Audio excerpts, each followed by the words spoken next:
Have you ever said something and then regretted that you said it right away? What's really driving the things that you say are the emotions that you're feeling and the thoughts that you're having in your head. Hi, my name is Deborah C. Owen from YouCanRaiseGreatKids.com, and we talked in our last video about the words that we say and how we want to make sure that we support our kids, build them up, and use powerful words that are positive and that are not accusatory. Today we're talking about the thoughts that drive those words. And our thoughts not only drive our words, they drive our emotions. You see, there are really just two emotions that drive everything that we think and say and do. One is fear, and the other is love. And anything that is not based in love is based in fear. For instance, if you're out with your kids in public and one of them starts to create a scene, you become very afraid of what everybody else around you is going to think of you as a parent, right? It has nothing to do with what they think of your kid, or maybe it does with what they think about your kid. But more importantly, if you look really deep down, you are afraid of what they think about you and how you must be a terrible parent to let your kid get away with that. This is totally understandable. I'm gonna put your mind at rest here, folks. Let it go. They don't know what your story is. You never know what somebody else's story is.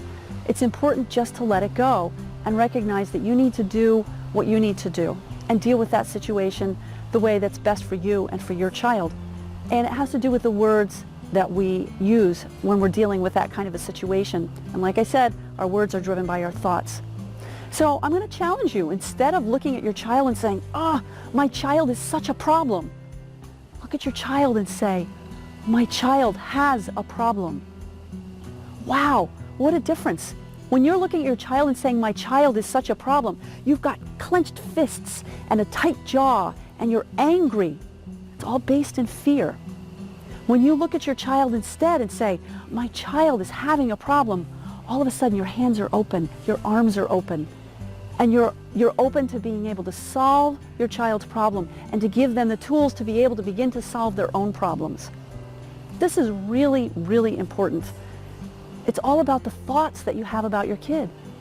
So if you can think to yourself, "My child has a problem. How can I help this child whom I adore?" Remember always that you adore your child. That's the most important thing to remember.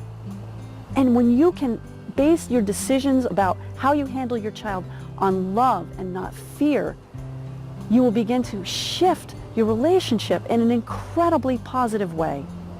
You will be shocked at what a difference it will make. So remember that love is the way you want to approach all of your problems with your children.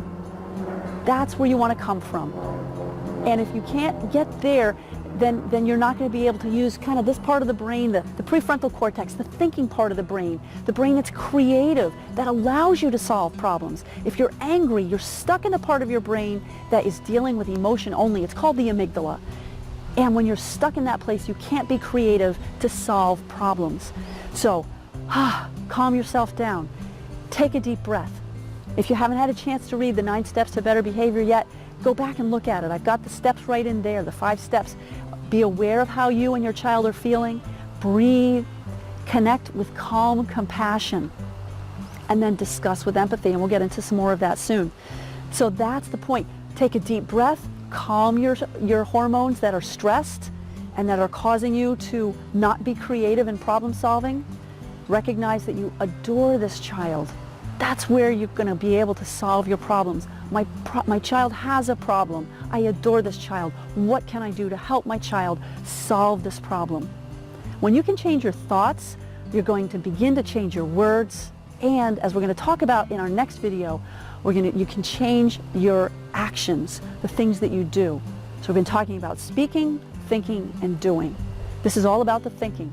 So I hope that this has been a really helpful video for you. If it is, please share. Tell your friends and family. Ask them to go ahead and get the 9 Steps to Better Behavior.